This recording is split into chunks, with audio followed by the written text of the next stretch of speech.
Hi, new friends.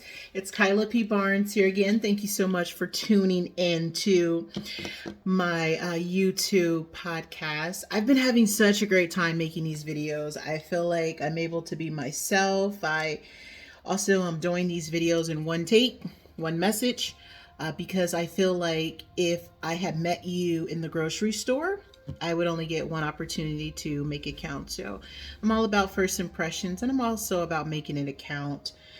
I have received several questions. Thank you for sending that in. And I got two questions, which I just have to share, right?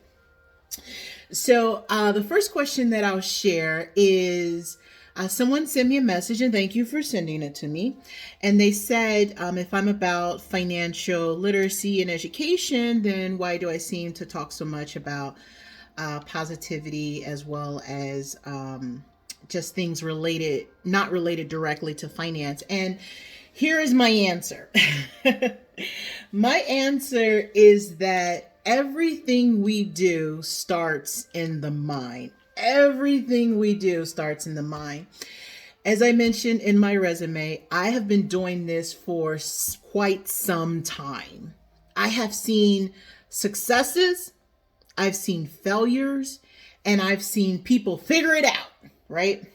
I think probably the most rewarding are the failures that turn into successes and the people figuring out, because there are times in which successes that are built on the backs of someone else, I'm not going to go too far here, are already primed for achievement. They're already ready to go. All you have to really do is follow the footsteps in the snow.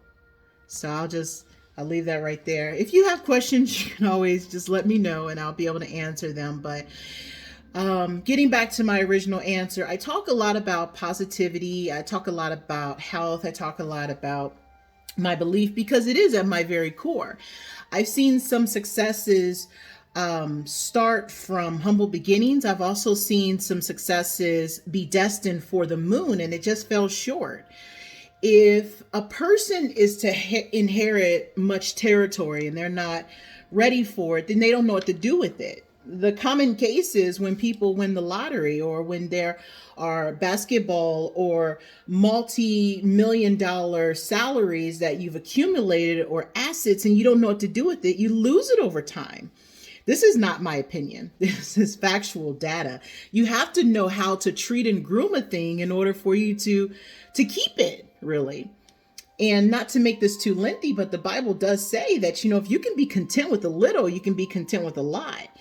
And so if you have something that's given to you, or if you earn it and you waste it, or you don't know how to keep it, then it does ultimately go down the line to the trash, the disposal, or into the hands of someone else.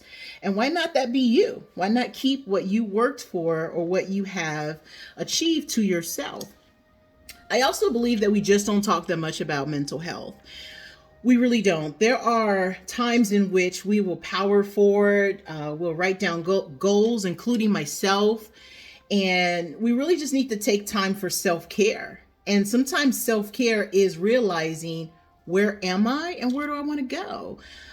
Realizing what you do have is enough, and that if you seek more, just know that more will come.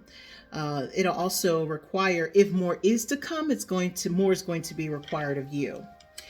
I found a few things along the way, just in my, just reading different works, etc. And one of the things that has stuck with me, as I am a child that grew up in the church, was King James, right? And there's simpler versions than King James, definitely more interesting of a read. But this one here is from Proverbs 23:7. For as he thinketh in his heart, so is he. Eat and drink, saith he to thee, but his heart is not in thee. And just in case that is not super clear, maybe this will help. And again, I'm not preaching to you. I'm just simply saying that if you are to have more, you have to know how to take care of that. Do you give an 8-year-old keys to a Tesla? We don't in my family. But if that's what you do in your family, then that's just what you do. But in my family, no. You could sit in it, sure. You could work the doors. You can have the doors go up on a Tuesday, but or even on a Thursday as it is today. But we do not allow for the 8-year-old to get full reign on, more than $100,000 vehicle. So that same passage from a different version, which is the Message Bible, Proverbs 23:7, again through 8, says, "Don't accept the meal from a tightwad. Don't expect anything special. He'll be as stingy with you as he is with himself. He'll say, eat, drink, but he won't mean a word of it. He won't mean a word of it. His miserly serving will turn your stomach when you realize the meal's a sham."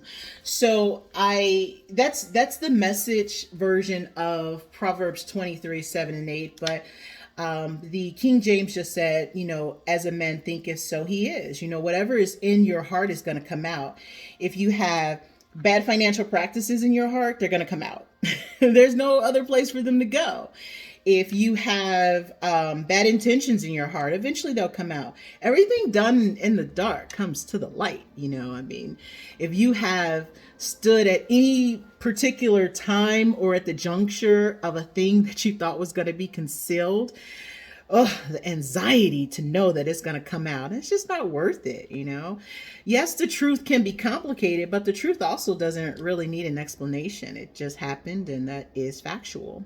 So that's why I speak a lot about positivity. That's why I speak a lot about your inner circle, keeping yourself, keeping your mind, and just allowing things in the atmosphere in the world that are coming to you, that are positive, that are for you, that are destined, to just allow them to come. Don't stand in the way. Don't block your blessing.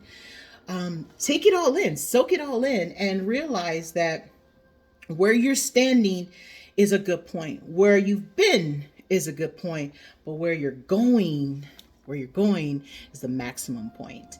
I do want to partner with you on this journey. I thank you for submitting the questions, and we will talk again soon. This is Khyla P. Barnes, your financial chef and coach to your best life.